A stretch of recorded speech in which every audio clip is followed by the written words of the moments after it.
Pregúntale al pastor. Pregúntale al pastor. En este podcast respondemos tus preguntas de la Biblia y de la vida una por una. Pregúntale al pastor. Es un podcast de preguntas y respuestas, grabado en vivo, desde la cabina de Radio Progreso, en El Salvador. Aquí no hay pregunta mala, solo la que no se hace. Pregúntale al pastor.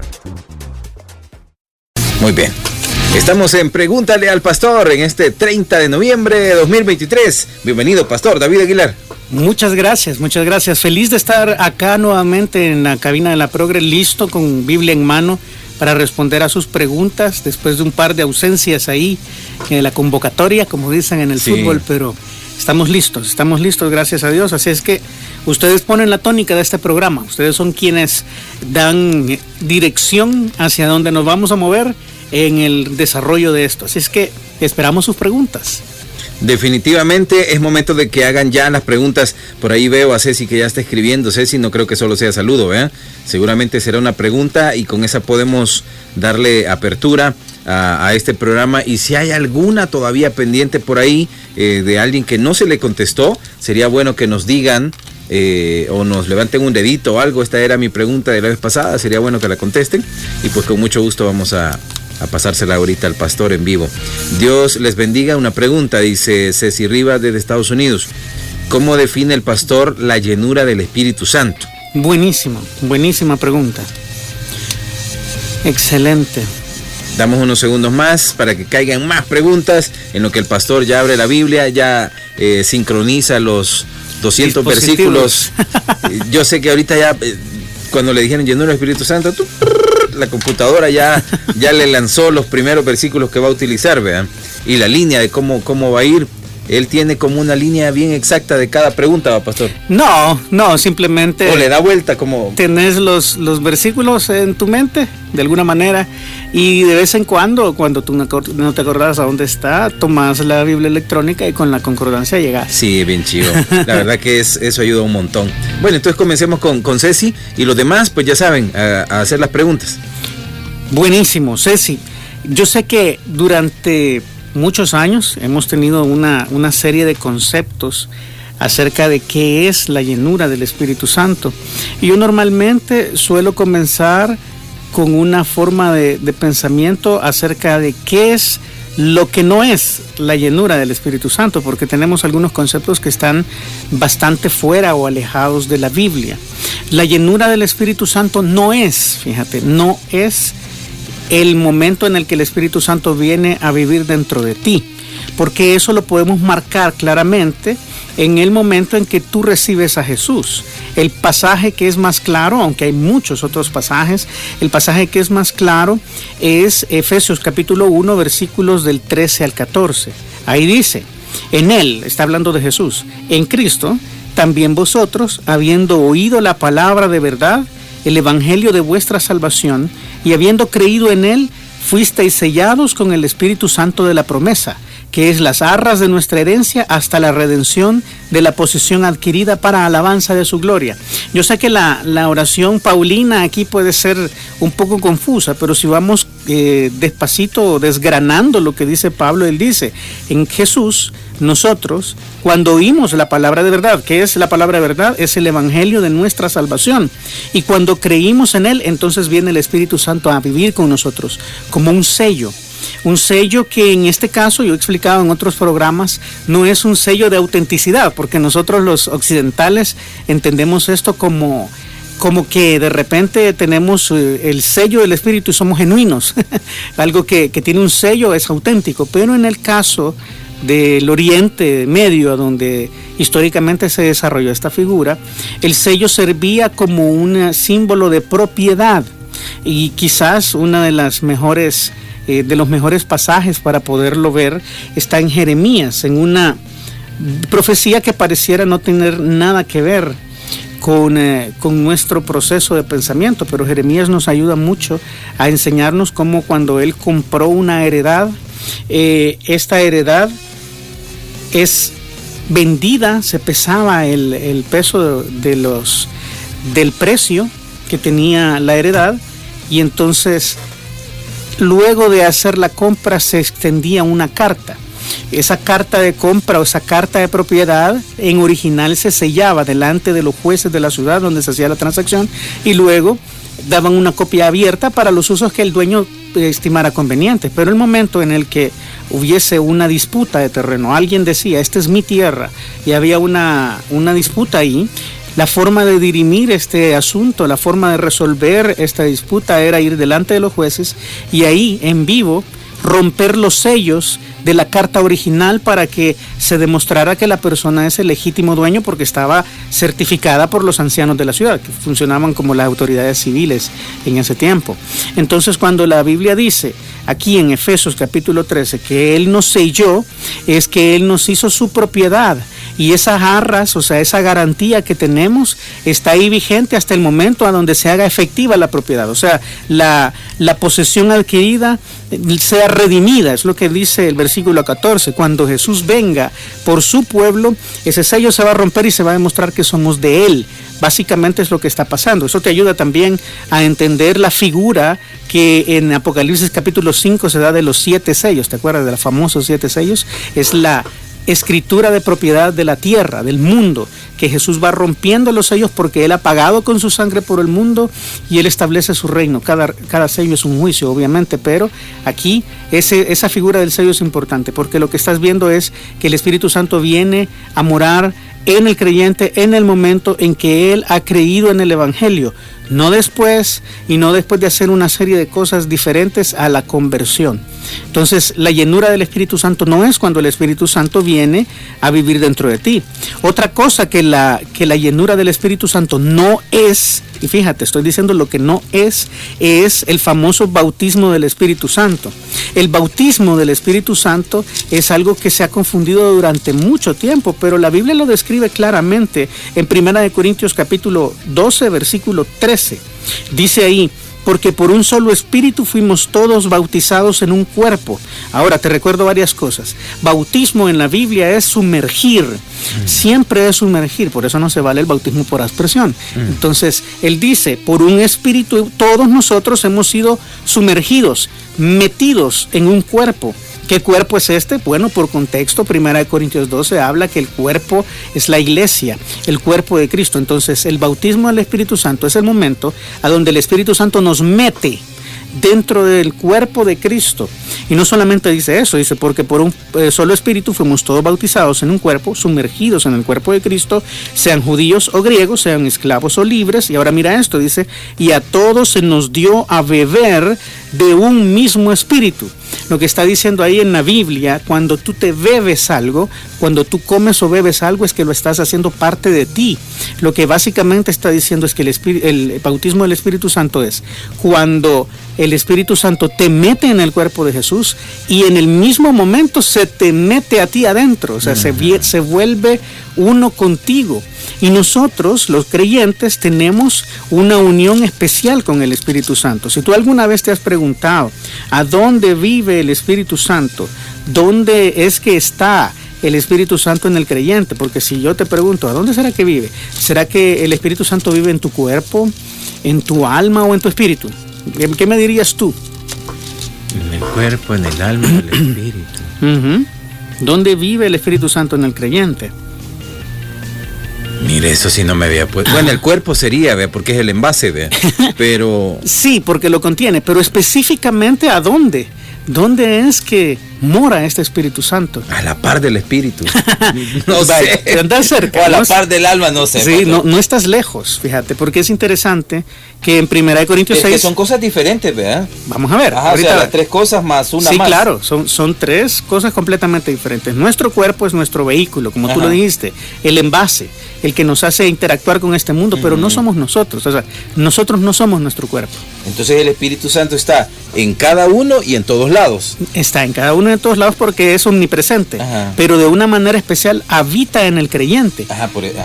Entonces aquí viene a dónde entonces habita el Espíritu Santo. Tú has leído ese pasaje a donde dice que todos somos la morada, el templo y la morada del Espíritu Santo.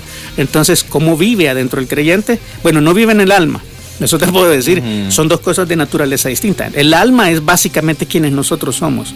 Nuestros pensamientos, nuestros sentimientos, nuestra voluntad está en el alma. En muchos pasajes también se le llama al corazón. No es el corazón solamente donde viven los sentimientos, sino que con el corazón se piensa, con el corazón se actúa, con el corazón se peca también. O sea, el alma es un equivalente en la Biblia con la palabra corazón, casi, son muy parecidos. Ahora bien, ¿qué es el espíritu entonces?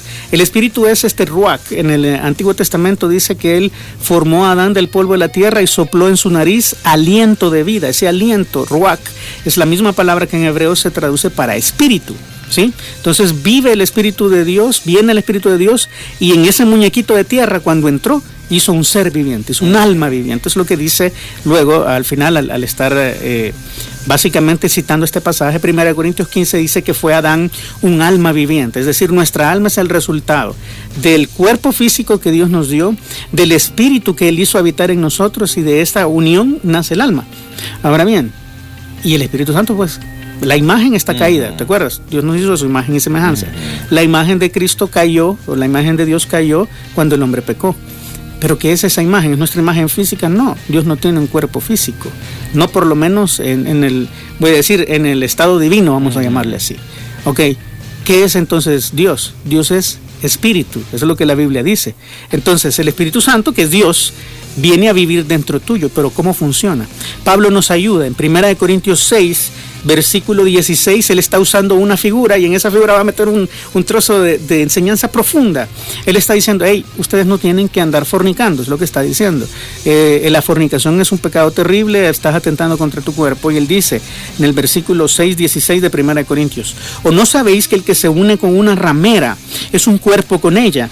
Porque dice, los dos serán una sola carne. Lo que está diciendo es, uno no debe fornicar o tener impurezas de este tipo, porque al unirse con otra persona sos una sola carne.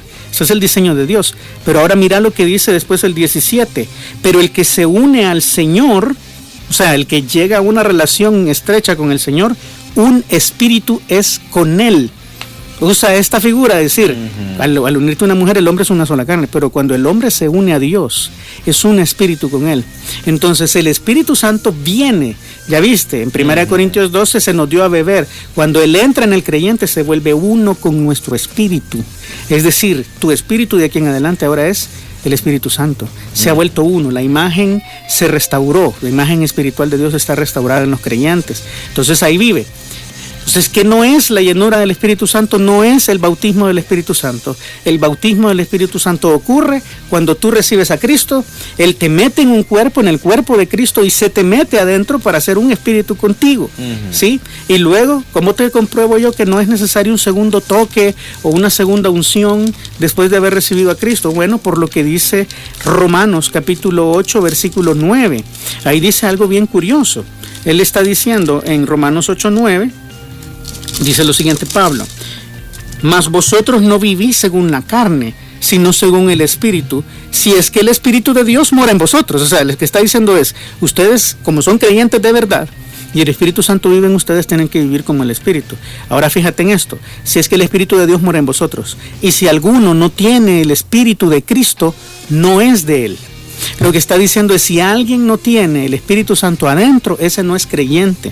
Entonces no hay tal cosa como recibir a Cristo primero y luego ser bautizado por el Espíritu Santo después. El bautismo del Espíritu Santo es el momento en que nos convertimos y el Espíritu Santo viene a morar dentro de nosotros. Si no tenemos el Espíritu Santo adentro, entonces no somos creyentes. Es básicamente lo que dice la Biblia. Ahora bien, entonces dirás tú, ¿qué es la llenura? Ya dijimos lo que no es. ¿Qué es la llenura del Espíritu Santo? Efesios capítulo 5 versículo 18 dice: no os embriaguéis con vino, en lo cual hay disolución, antes bien sed llenos del Espíritu. ¿Qué está diciendo este pasaje? Lo está comparando con una borrachera. Entonces dirás, entonces estar lleno del Espíritu Santo es como una borrachera. Sí y no. O sea, no es perder los sentidos, no es caerte, no es hablar raro, ¿sí? Yo creo que es importante. Cuando alguien está borracho, está controlado, esa es la figura, está controlado por el alcohol que ha bebido, ¿sí? ¿Te acuerdas que en el bautismo del Espíritu Santo dicen que nosotros nos dieron a beber el Espíritu Santo? Entonces, ¿qué es ser lleno del Espíritu Santo? Es que el Espíritu Santo dentro tuyo se tome el control de tu vida. Es dejarte usar por el Espíritu Santo. Es que Él sea el que controle, entregarle las llaves del carro de tu vida al Espíritu Santo. Cuando haces lo que de naturaleza es del Espíritu, entonces estás siendo lleno del Espíritu Santo. A veces pensamos en la figura de la llenura como un vaso que echan un montón y rebalsa, ¿verdad? Pero no funciona así. Llenura en el caso bíblico es estar completamente controlado por el Espíritu Santo. Ahora dirás, ok, pero ¿qué evidencias hay de la llenura del Espíritu Santo? ¿Hay que hablar en lengua siempre? La respuesta es no, otra vez. Las manifestaciones, porque yo sé que en Hechos capítulo 2, el Espíritu Santo vino sobre los creyentes y ellos hablaban las maravillas de Dios en otras lenguas. Entonces la gente ha equiparado esto a la venida y a la llenura del Espíritu Santo, pero eso no es cierto. ¿Por qué?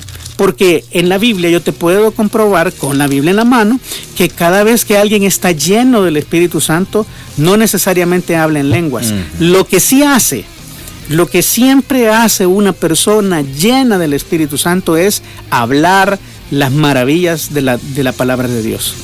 Es decir, los creyentes en Pentecostés fueron llenos y la Biblia dice que ellos hablaban las maravillas de Dios. Tremendo, ¿verdad? Pero luego hay otros pasajes más adelante. En Hechos, capítulo 4, los creyentes están orando porque los están persiguiendo. Y yo voy a llevarte a Hechos 4:27. Hechos 4:27 dice, porque verdaderamente se unieron en esta ciudad contra tu santo Hijo Jesús. Los creyentes están orando. A quien ungiste Herodes y Poncio Pilato con los gentiles y el pueblo de Israel para hacer cuanto tu mano y tu consejo habían antes determinado que sucediera. Y ahora, Señor, mira sus amenazas y concede a tus siervos que con todo denuedo hablen la palabra. Esa es la oración. Ahora mira cómo Dios responde. Mientras extiendes tu mano para que se hagan sanidades y señales y prodigios mediante el nombre de tu santo Hijo Jesús. Dios responde en el 31. Cuando hubieron orado, el lugar en que estaban congregados tembló y todos fueron llenos del Espíritu Santo. ¿Y hablaron en lenguas? No, no dice eso. ¿Hicieron milagros? Tampoco dice eso. Dice, y hablaban con denuedo la palabra de Dios. El Espíritu Santo viene sobre los creyentes en Pentecostés y ellos hablan con valor. Hay un milagro, ellos hablan, les entienden en otras lenguas. Pedro, lleno del Espíritu Santo, en Hechos 3, hace un discurso en el pórtico de Salomón y se convierte en 3,000 personas, hablando las maravillas del Señor, ya no en otra lengua, hablando las maravillas del Señor. Esteban, Hechos 7, lleno del Espíritu Santo, da un mensaje a todos los religiosos y les da una repasada por la Biblia, lleno del Espíritu Santo, hablando con denuedo en la palabra de Dios. Cada vez que tú ves a una persona llena del Espíritu Santo, está hablando con valor el Evangelio. ¿Por qué? Bueno, tenemos que entender profundamente cuál es el ministerio del Espíritu Santo. ¿Cuál es el verdadero, el gran ministerio del Espíritu Santo? Es glorificar a Cristo. ¿Cómo así? O sea, que no es que le alaben, que le hagamos cultos a Él. No, realmente no. Él dijo, o sea, Jesús mismo dice que el Espíritu Santo va a buscar la gloria de Jesús. Mira lo que dice Juan, capítulo 16, versículo 13. Pero cuando venga el Espíritu de verdad, Él os guiará a toda la verdad. ¿Qué es la verdad? Dice Jesús, yo soy el camino y la verdad y la vida. Dice, Él lo va a guiar a mí, pero no hablará por su propia cuenta, sino que hablará todo lo que oyere y os hará saber las cosas que habrán de venir. Él me glorificará, porque tomará de lo mío y os lo hará saber. Entonces lo que está diciendo es, el trabajo, el ministerio del Espíritu Santo es glorificar a Cristo. ¿Y de quién hablan las Escrituras? ¿De quién dan testimonio a las Escrituras? Es de Jesús. Es decir, la evidencia de la llenura del Espíritu Santo es una persona que con valor hable el Evangelio no importa dónde. Entonces, esa es básicamente el concepto grande de llenura del Espíritu Santo. No debemos confundirlo con dones, con otras manifestaciones. Es una persona controlada por el Espíritu Santo, hace el ministerio del Espíritu Santo, que es glorificar a Cristo. ¿Cómo se glorifica a Cristo? Mostrando las Escrituras, predicando el Evangelio, alguien que habla con valor la palabra de Dios, es una persona llena del Espíritu Santo. ¿Y cómo cambiaría nuestro mundo si los creyentes siempre estuviésemos llenos del Espíritu Santo? ¿No te parece? Entonces, básicamente es esta la respuesta. Hola, buenos días, Víctor y el pastor Aguilar. Quiero hacer una pregunta. Le mandé un audio hace varios jueves, pero ya no se pudo poner ahí. Es con relación al capítulo 5 de Zacarías. Ahí menciona acerca de una profecía y este señor Paul Roth se llama, de Un Duro Despertar. Tal vez el pastor lo tiene familiarizado. Dice que se traduce mal la palabra, que al parecer el original es Ishi. Lo traduce como Isha, que es mujer. Pero realmente Ishi dice él, es fuego. Entonces quiero saber qué sabe el pastor acerca de eso, si en realidad está mal traducido a la versión Reina Valera, del español, o qué, si me puede auxiliar un poquito para saber si en realidad este señor que hizo este análisis está en lo correcto o no. Gracias, buen día. Muchísimas gracias, hermano. Y sí, yo recuerdo tu pregunta claramente, tienes razón, nunca la contestamos, es una deuda pendiente, pero ahorita, justo en estos momentos, nos ponemos al día y con las disculpas del caso, obviamente no se pudo hacer, pero sí, efectivamente, yo tengo acceso en estos momentos a las dos vertientes grandes, voy a decir, de las versiones del Antiguo Testamento. Y estoy viendo que en ambas versiones, tanto en Textus Receptus, que es de donde viene Reina Valera, como también en los de Westcott y Hort, que son las famosas nuevas versiones, NBI, traducción lenguaje actual, en ambas se encuentra el mismo tipo de traducción. Fíjate, estoy viendo que en todas ellas está la misma palabra, que es mujer, Isha, no es Ishi, como él dice. Ahora, fíjate, sí, vamos a hacer un ejercicio. A veces hago este ejercicio cuando tienes algún tipo de problema de traducción o tienes alguna de estas controversias, ¿verdad? ¿Qué pasa con Ish, Isha y todos estos? ¿Qué pasaría si lo tomamos como que es como que fuera otra cosa, vaya, digamos? Como lo que dicen, si fuera fuego, vamos a leerlo como si fuera fuego. Dice Isaías capítulo 5, versículo 5, y salió aquel ángel que hablaba conmigo y me dijo, alza ahora tus ojos y mira qué es esto que sale. Y él dijo, ¿qué es? Y él dijo, este es un efa que sale. Además dijo, esta es la iniquidad de ellos en toda la tierra. Y aquí levantando la tapa de plomo, y una mujer estaba sentada en medio del efa. Y él dijo, esta es la maldad. Fíjate, está personificando a la maldad como la mujer. Entonces, cuando tú vas a ver, si esto fuera fuego, dice entonces, he aquí levantaron una tapa de plomo y fuego, leámoslo como dicen, estaba sentado en medio de aquel efa. Para comenzar, fuego y sentado no se llevan. Tal vez que había fuego adentro del efa, pero sentado no tiene sentido. Y él dijo, el fuego, o sea, este fuego es la maldad. Es una figura inconsistente en la Biblia. En la Biblia, el fuego siempre es juicio, no maldad, juicio. ¿Qué es lo que hay en el infierno para los pecadores? Juicio. ¿Qué hay? Fuego.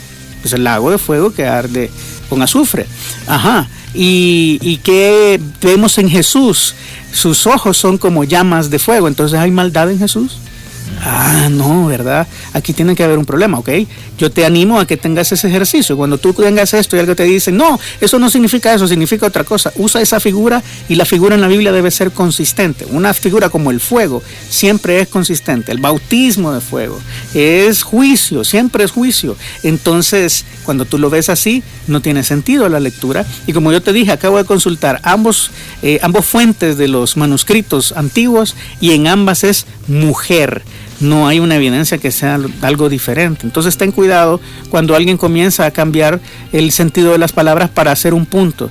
Pásalo a través del crisol de la Biblia y te vas a dar cuenta que no tienen sentido y se vuelve inconsistente. Entonces realmente esta exclamación, esta aseveración de que ahí no es una mujer sino que es fuego, no tiene sentido y es inconsistente a la luz de toda la Biblia, y puedes estar seguro que nuestras versiones aún voy a decir, las nuevas versiones más modernas están en lo correcto y esta persona pues lamentablemente quizás no hizo bien su trabajo. Y yo creo, voy a hablar en favor, pensando que lo hizo sin querer o que fue un descuido. El problema grande es que en el hebreo antiguo no existen las vocales. O sea, es decir, tú, por ejemplo, si tú quisieras decir progreso, no, sin vocales en hebreo sería PRGRS. Uy, ¿y aquí qué quiere decir? Bueno, si tú conoces el anagrama dirías progreso, ¿verdad? Pero una persona que no tiene ese conocimiento del lenguaje realmente es, bueno, ¿qué quiere decir aquí? A saber. Entonces ese ha sido el problema grande del hebreo. A veces muchos fonemas se parecen, tienen las mismas letras, pero la lectura, o sea, el contexto grande y los eruditos nos ayudan acá a darle sentido a esto. Ish, Ishi y Aisha sí se parecen, pero aún la raíz, estoy viendo que las raíces son diferentes. Entonces, si no hay un fundamento fuerte para que esta lectura sea genuina. Entonces esa es la respuesta, mi hermano. Perfecto, pastor. Kirboris Palacio dice la Biblia de la bestia de 7 cabezas. ¿A qué se refiere? Porque algunos dicen que es la Iglesia Católica, dice. Y otros que es un gobierno, dice. Ok, buenísimo. Vamos a contestar eso. No sé si vamos a ir a la... Quizás vamos a ir a pausa porque esa es larga, ¿verdad, pastor? Sí. Porque son 7 cabezas, pues. Y cada cabeza significa algo, ¿verdad? ¿O no? Cada cabeza tiene un significado, sí. Vamos a ver. Vamos a pausa, ya venimos con Pregúntale al Pastor. Estamos totalmente en vivo, como siempre le decimos. Bien, teníamos una pregunta antes de irnos a la pausa y era acerca de las 7 cabezas, decía Kirboris, de la bestia de 7 cabezas, ¿y a qué se refiere? Y pues habían 2 posturas, decía la Iglesia Católica y que es un gobierno. ¿O cuál es? Decía Kirboris la respuesta correcta, ¿verdad? Así es. O más acertada en todo caso, ¿verdad, pastor? Sí, así es.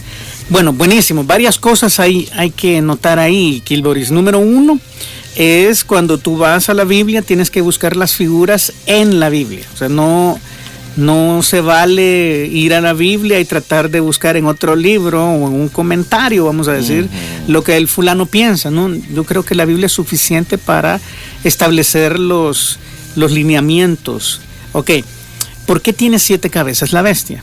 Porque es una prefiguración, ¿no? Es una representación de su padre diabólico, vamos a llamarlo así. Si tú ves en Apocalipsis capítulo 12, versículo 3, ahí ves que aparece en el cielo una señal, dice. También apareció otra señal en el cielo, aquí un gran dragón escarlata que tenía 7 cabezas y 10 cuernos, y en sus cabezas 7 diademas. Fíjate, qué interesante, ¿verdad? Y su cola arrastraba la tercera parte de las estrellas del cielo y las arrojó sobre la tierra, y el dragón se paró frente a la mujer que estaba para dar a luz a fin de devorar a su hijo tan pronto como naciese. ¿Quién es este que está ahí? Bueno, el versículo 9 del mismo Apocalipsis nos dice: fue lanzado fuera el gran dragón, la serpiente antigua que se llama Diablo y Satanás. O sea, este dragón de 7 cabezas, 10 cuernos y 10 diademas, ¿verdad? O coronas en sus cuernos, es Satanás. Entonces la bestia que se levanta, que luego vamos a ver que es básicamente el anticristo, en Apocalipsis capítulo 13 tiene 7 cabezas y 10 cuernos, al igual que Satanás. O sea, es una representación de la identidad de Satanás. Entonces, este es similar a Satanás, pero no es el mismo de Satanás. Es una mezcla de las 4 bestias que tú ves en Daniel.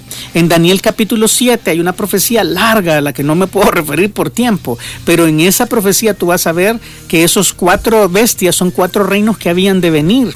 La bestia simboliza al imperio babilonio, al imperio medo-persa, al imperio griego y luego al imperio romano. Esta bestia que tú ves aquí es una mezcla de esos 4 reinos y nos representa la forma en que va a tomar el poder político el anticristo en la tribulación. Va a ser absoluto como el león, ¿verdad? Como el reino babilonio. Va a ser rápido como el imperio griego. Va a estar desequilibrado el poder como en Media y Persia. Y también va a ser aplastante como el Imperio Romano. Todas estas cualidades las ves reunidas en esta bestia. Y las 7 cabezas representan 7 reinos, 7 parcelas, vamos a decir, en las que el mundo se divide. Es decir, en la tribulación va a haber un momento a donde todo el mundo va a estar dividido en 7 zonas. Cuando comiences a ver que hablan de una gobernanza mundial y que comienzan a agruparnos en 7 zonas, ahí vamos llegando. Y esas 7 zonas van a tener 10 gobernantes que luego van a entregar su autoridad a un solo cuerno, el famoso cuerno pequeño que aparece acá, que es el anticristo. Entonces, el poder se va a concentrar así: 7 reinos, 7 cabezas, con 10 reyes que luego van a concentrar su poder en el anticristo. Y el anticristo va a votar a 3 reyes, o sea, va a eliminar a estos para dejar solamente 7, mira, fíjate otra vez, y él se levanta por encima de ellos como un gobernante absoluto de la tierra. Entonces, básicamente todas estas figuras tú las puedes encontrar aquí mismo en la Biblia. ¿Tiene sentido decir que esta es la Iglesia Católica? La respuesta es no. De hecho, cuando tú vas a ver más adelante, está la famosa Gran Babilonia o la Gran Ramera en Apocalipsis 17 y 18, que es tradicionalmente con quienes la mayoría de, voy a decir, estudiosos de la escuela clásica han comparado a la Iglesia Católica, que es la Gran Ramera o la Gran Babilonia. Es un sistema político y religioso para controlar al mundo. Les da plata al pueblo, a los gobernantes les pide dinero para ser rica y luego los engaña al pueblo con religión. Entonces, si te fijas, es un sistema que ha funcionado siempre, y no solamente en la Iglesia Católica. Estamos hablando de toda religión. Y Babilonia porque tiene que ver con Babel, ¿te acuerdas? Cuando los humanos dejaron la piedra y comenzaron a hacerse ladrillos y dejaron lo que Dios había dado y comenzaron a hacer sus propios métodos de construcción para hacer una torre que llegara al cielo. Es el mismo sentimiento. Es por obras podemos llegar al cielo, obviando a Dios, por supuesto, hacerse un nombre. Ese es el espíritu, voy a decir, de toda religión del mundo. Es toda religión que enfatice las obras como un medio propio para llegar a ser salvo o a llegar al cielo o al destino final, a la eternidad, como tú quieras, es parte de la Gran Babilonia. Por supuesto, todos aquellos que se alejan de la Biblia y del poder redentor de Jesús, es parte de la Gran Babilonia. Es dinero, es religión, es corrupción, y es un medio por el cual el anticristo va a ganar poder en la tribulación. Pero no tiene sentido decir que esta bestia de 7 cabezas, que está realmente personificada como un hombre, como un ser que se va a levantar, sea de alguna manera la Iglesia Católica. Ahí sí que estamos un poco desfasados, Gilboris, pero tú puedes ver por qué tiene 7 cabezas. Bueno, porque es igual a su padre el diablo. Es parte de la famosa Trinidad satánica, si tú quieres llamarla así. Es el diablo hijo. Tiene que parecerse a su padre. ¿Te acuerdas cómo Jesús dice? Y de una forma muy torcida el diablo queriendo copiar esto, dice: si me habéis visto a mí, habéis visto al Padre. Ese es Jesús. Eso, si tú ves al anticristo, estás viendo al diablo. 7 cabezas, 10 cuernos, y en cada cuerno una corona. Es igualito al papá, ¿verdad? Como dicen, pero la representación aquí nos hace mostrar a una persona. Y luego aparece otra bestia más, que es el falso profeta, y así se completa la figura, pero eso no es parte de nuestra pregunta. Las 7 cabezas son 7 reinos o 7 regiones en que el mundo se parte. Los 10 cuernos son 10 reyes, y finalmente esos 10 reyes concentran su poder en el mismo cuerno. Todo eso tú lo puedes encontrar en la mismísima Biblia, así que ahí tienes la respuesta a tu pregunta. Buenísimo, pastor, muchas gracias. Ahí, Kirboris, la respuesta para que la puedas anotar por ahí. Dice, esa era la otra pregunta de la ramera. Perfecto, dice, me la contestó de una vez. Muchas gracias. Vamos en orden. Samuel Arteaga. A ver, Samuel, no me vas a ir con una pedida de una canción, Samuel. Buenos días, quisiera hacer una pregunta al pastor. Si Dios es amor, ¿por qué permite el dolor, sufrimiento y maldad? Esa es mi pregunta. Soy Samuel desde Colonia San Patricio, San Salvador. Gracias, Samuel. El dolor y el sufrimiento. El dolor y el sufrimiento. Leemos otra, pastor, sí, para claro, que la tenga en mente. Hola, buenos días, dice Radio Progreso. Y pastor, hace unas semanas escuché en televisión a un pastor que decía que unos están destinados a ser salvos y otros no están destinados a ser salvos desde antes de nacer. En lo personal no creo en ello, porque entonces no tendría propósito la gran comisión de Mateo 28, 19 y 20. El pastor que escuché se basó en Romanos 9, 1, 24, y específicamente los versículos 16 y 18. Sí. ¿Cómo se deben interpretar esos versículos, pastor? Buenísima pregunta. Qué bueno. Está interesante, ¿verdad? Tenemos dos muy buenas preguntas ahí para seguir. Número 1, si Dios es amor, ¿por qué permite la maldad, el sufrimiento y todo esto que ves? Ok, quizás vamos a ir un poco más profundo. Vamos a ir a preguntarnos acerca de la naturaleza del mal. ¿Qué es el mal? El mal es algo, es un objeto, es algo que pudiéramos llamar como una realidad objetiva. No sé. Okay. La ausencia del bien. De hecho, tú lo estás diciendo sí, bien. Es como lo del color, ¿verdad? Exacto. Ajá. En Primera de Juan dice que Dios es luz. Uh-huh. O sea, la esencia del bien es luz. Y no hay ninguna tinieblas en él, es decir, no está completamente apartado de la maldad. Él usa esta figura, yo creo que con mucha intención. Uh-huh. ¿Existe la oscuridad? Uh-huh. Y la respuesta es no existe la oscuridad. ¿Cómo no? Pues hermano, pero si es que yo apago todas las luces y está oscuro, esa es la oscuridad. No, simplemente lo que tienes ahí es la ausencia de luz. No es que la oscuridad sea algo objetivo, al igual que otras cosas más, ¿verdad? Tú dices, ok, la luz no está y entonces hay oscuridad. Si hay luz, entonces la oscuridad se va. El frío, ¿tú sabías que el frío tampoco existe? No existe. Y eso que siento todos los octubres. Lo que tienes ahí es ausencia de calor. Sí, hay un punto a donde el calor está tan lejos que se llega. En diciembre podemos decir que chiva esta ausencia de calor. Sí, podrías decirlo sí, así. ¿verdad? O sea, físicamente, como una magnitud física, lo que tienes ahí es ausencia de calor. Y hay un punto a donde ya no puedes quitar más calor. ¿Sabes por qué? Si el frío existiera, podría seguir hasta el infinito, poniéndose más frío. Pero cuando el calor no está, hay algo que se llama cero absoluto. Es decir, una temperatura que ya no puede bajar más, que es, si yo mal no recuerdo, es 273.5 grados menos. O sea, menos 273.5 grados Celsius es básicamente el cero absoluto. Toda temperatura se congela. O sea, imagínate, estabas en cero y el agua se congela. Ahora ahí te 273 grados menos. Ya no hay calor ahí, absolutamente nada de calor. O sea que nada puede vivir ahí. No, absolutamente. Toda sustancia en este universo se congela y le llaman el cero absoluto, o sea, ausencia total de calor. O sea, ¿por qué digo esto? Porque cuando nosotros quitamos la luz hay oscuridad, cuando quitamos el calor hay frío, cuando quitamos a Dios hay maldad. O sea, la maldad no es algo que Dios haya creado. Si tú dices que la maldad es algo creado, entonces ya caíste en la trampa, porque entonces alguien te puede decir, Dios creó todo, entonces Él creó la maldad y es malo. No, Dios no creó la maldad, porque la maldad es simplemente la ausencia de Dios en la creación. Fíjate qué tremendo, porque aunque Él es omnisciente y es omnipresente, ha decidido en su amor conceder a los seres que tienen voluntad la capacidad de elegir. ¿Quién es la primera persona en quien se encontró maldad? Y es Satanás, ¿verdad? Tú puedes verlo claramente ahí en Ezequiel capítulo 28, uno de nuestros pasajes preferidos para hablar del estado de Satanás.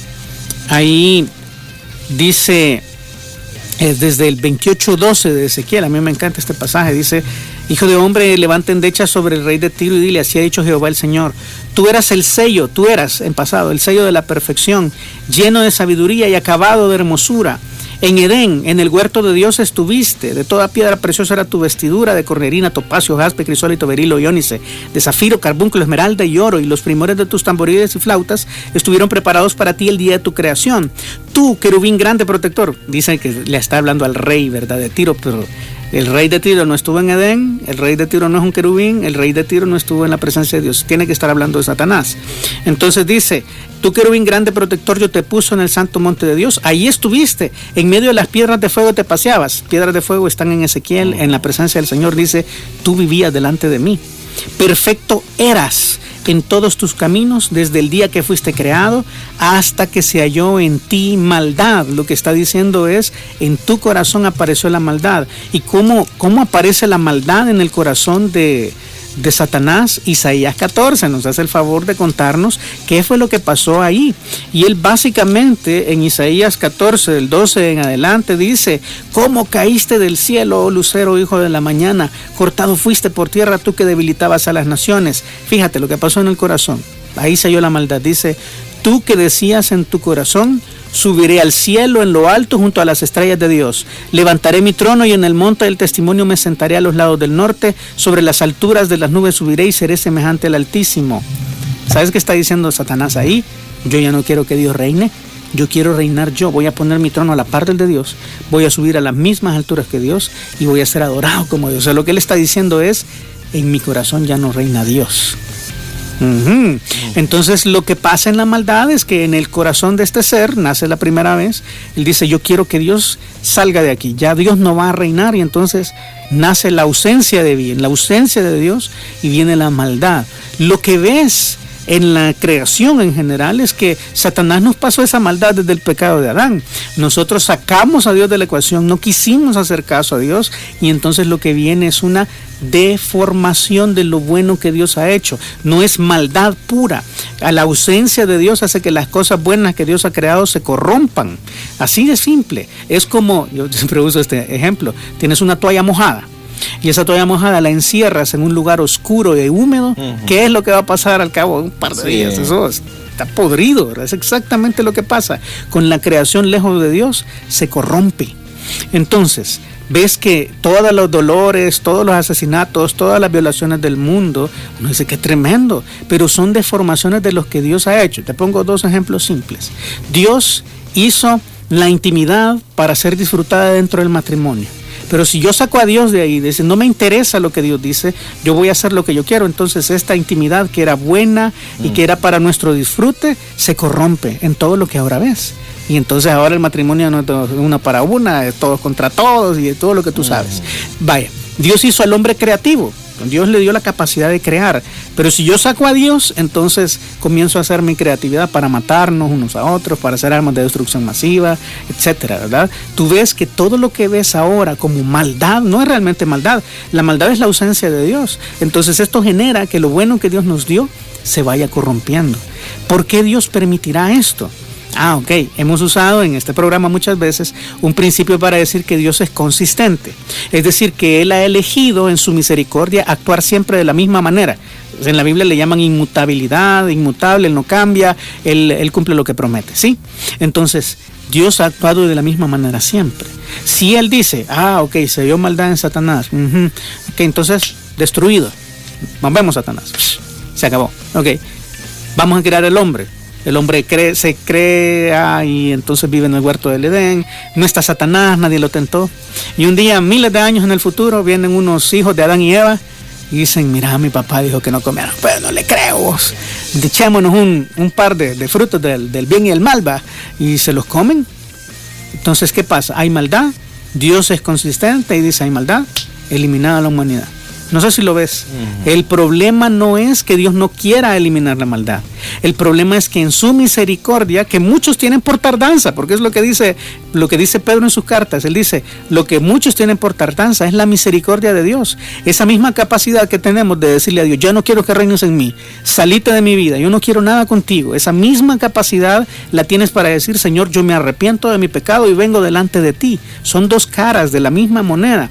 O sea, el hecho que podamos arrepentirnos de nuestro pasado y tener una relación genuina con Jesús es también la misma capacidad que yo tengo de rechazar a Jesús. Entonces, si no existiera la maldad, no habría capacidad de arrepentirse y por lo tanto no podríamos tener una relación perfecta con Dios. Si Dios acabara la maldad en el momento que aparece, entonces toda la raza humana estaría perdida, al igual que Satanás. ¿Quiere decir esto que Dios no se va a ocupar de la maldad? Claro que sí. Tú ves que al final del tiempo Satanás va a ser echado a un lago que arde con fuego y azufre, a donde van a estar todos aquellos que rechazaron a Jesús y se van a quemar ahí por toda la eternidad. Ahí está el fin de la maldad, pero no es ahora y no es en nuestros términos, no es como nos gustaría. Lamentablemente la maldad en la tierra es un subproducto de la capacidad que Dios nos dio para elegir y la capacidad que Dios también nos da de arrepentirnos. Entonces, ¿qué debemos hacer? Es tratar de erradicar la maldad trayendo a Dios a la vida de la gente que está en ignorancia o que ha sacado a Dios con dureza de su corazón, para que tal vez ellos puedan recibir a Cristo, puedan arrepentirse delante del Señor y volverse entonces seres de luz y eliminar esa maldad y tener una relación eterna con Dios. Entonces básicamente esa es la razón por la que Dios permite la maldad en el mundo, para que también los que somos malos podamos arrepentirnos al final, ¿verdad? Pero Dios se va a ocupar de la maldad, y qué miedo, ¿verdad? Saber que Dios también va a ejercer juicio.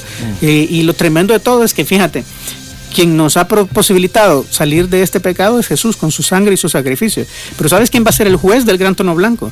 Jesús. El mismo que te salvó es el mismo que te va a condenar al infierno. O sea, la maldad y la justicia y la misericordia de Dios, todo está reunido en el fin de la maldad, que es Jesucristo. Es tremendo. Buenísimo, Pastor. Pastor, tenemos chance todavía para la pregunta que leí antes de irnos. Básicamente. Quiero ver, era, ya le digo. Destinado. La predestinación, salvos. Sí. Mateo 28, 19, 20. Y el que él quiere saber es Romanos 9, 16, 18. Sí. La respuesta es no tenemos tiempo para hacerle justicia a la pregunta. Pero que es medio larga. Sí, yo te puedo decir algo. El problema no es que no exista la predestinación en la Biblia. La predestinación en la Biblia existe. Pero ¿qué es la predestinación? Esa es la clave. Y vamos a encontrar la respuesta no necesariamente en Romanos. Romanos está dando por hecho que tú ya entiendes este concepto. En 17 y en 18, ¿verdad? Qué buenísimo. Yo solo te voy a dejar una clave porque no me gustaría dejarte aquí en vilo, ¿verdad?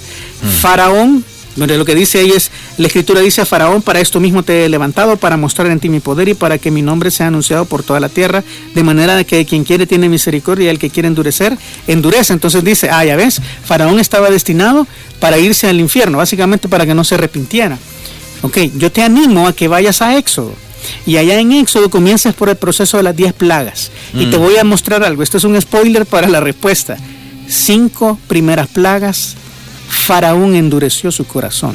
O sea, en esas 5 primeras plagas dice, pues no los dejo ir, pues no me arrepiento, pues no los dejo ir. Ok.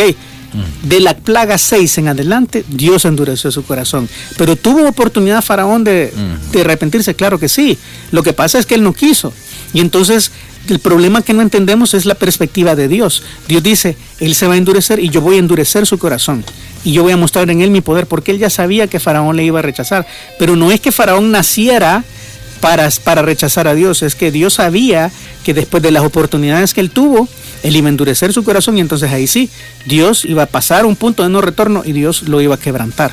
Eso sí sabía. Entonces yo te animo a que leas en el contexto del Éxodo. Allá en el Éxodo tú vas a darte cuenta. Las 5 primeras plagas, Faraón, y el corazón de Faraón se endureció. Y Faraón endureció su corazón. De ahí, de la 6ª para allá, es Jehová endureció el corazón de Faraón, porque él ya había tomado una decisión. Entonces creo que es importante tener esto en contexto. La predestinación existe, pero no es lo que esta doctrina dice. No es que Dios ha elegido a unos para salvarlos y a otros para perderlos. Nada que ver. Es simplemente que el camino que en Jesús vamos a ser salvos, que estamos en Jesús, vamos a ser hechos hijos suyos para la alabanza de su gloria. Eso está predestinado. Y nosotros en Jesús, claro, estamos predestinados para ser hijos suyos. Sí, estamos en Jesús, pero no es cómo se entra. Entonces creo que eso es sumamente importante tenerlo en cuenta, y la vamos a dejar ahí pendiente para que sea la primera respuesta, si Dios nos permite, el próximo jueves, para darle justicia a la pregunta. Solo te dejo estas trozos de información para que investigues por tu cuenta y luego nos dirigimos a esta pregunta ahí de lleno. Gracias, Pastor. Nilton dice, ha estado muy bendecido el programa, Pastor. Saludos, dice. Igualmente, hermanos, saludos, abrazos, me alegra mucho que sea de utilidad para ti. Acá dice otro, Pastor, no se vaya, dice, ¿en qué sello estamos? Dice. En ninguno, hermano. No estamos en ningún sello. Sí, la Apocalipsis se trata del día del Señor, esto es clave. A partir de Apocalipsis 4 en adelante, Juan dice, yo estaba en el día del Señor. O sea, el día del Señor es un evento profético a donde Dios va a poner su reino sobre la tierra y va a juzgar a los rebeldes y le va a dar una oportunidad a Israel. Esa es la tribulación. Entonces, Apocalipsis trata de la tribulación, que todavía no estamos ahí. Para nada, gracias a Dios. Buenísimo. Bien, con esto terminamos. Pregúntale al Pastor, sintonícelo el próximo jueves a la misma hora y por el mismo dial. Y también a través de www.radioprogreso.org. Gracias a todos por sus preguntas y gracias, Pastor. Gracias a todos igual, y que el Señor me los bendiga siempre. Pregúntale al pastor. Pregúntale al pastor. En este podcast respondemos tus preguntas de la Biblia y de la vida una por una. Pregúntale al pastor. Es un podcast de preguntas y respuestas grabado en vivo desde la cabina de Radio Progreso en El Salvador. Aquí no hay pregunta mala, solo la que no se hace. Pregúntale al pastor.